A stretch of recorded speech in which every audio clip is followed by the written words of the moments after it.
గుర్తుపెట్టుకోండి. భార్యలు ఎప్పుడు భర్తకు విధేయత చూపించారంటే వాళ్ళు దేవుడికి విధేయత చూపించడం నేర్చుకున్నప్పుడు. పిల్లలు ఎప్పుడు తల్లిదండ్రులకు విధేయత చూపించారంటే వాళ్ళకి దేవుడికి విధేయత చూపించినప్పుడు, నేర్చుకున్నప్పుడు.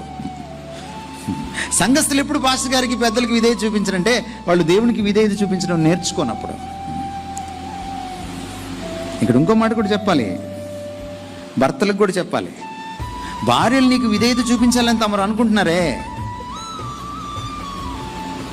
తమరు దేవుడికి విధేయత చూపిస్తే తప్ప తమరికి భర్త స్థానం దొరకదు. ఆదాము హవ్వలు దేవుణ్ణి ధిక్కరించిన మరుక్షణం సృష్టిని పరిపాలించలేకపోయారు, ఏదైనా వనాన్ని కాయలేకపోయారు, వెళ్ళగొట్టబడ్డారు. The moment the husbands, the parents, the bosses, the pastors, the elders disobey God, they cannot have the right to stay there.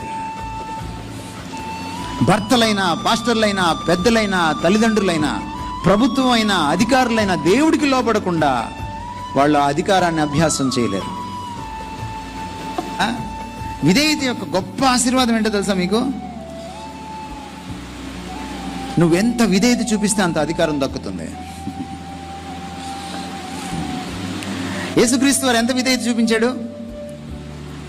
దాసుడే, మనిషి అయ్యాడు ఫస్ట్, తర్వాత దాసుడయ్యాడు, తర్వాత సిలువకు అప్పగించేసుకున్నాడు. ఎంత విధేయత చూపించాడంటే రిక్తుడిగా మారిపోయాడు. మీకు అర్థమైందా తెలుగు? రిక్తుడు అంటే ఏంటి? ఇంకేం లేదు, ఇంకేమీ లేనంతగా దాసోహం అయిపోయాడు తన తండ్రికి.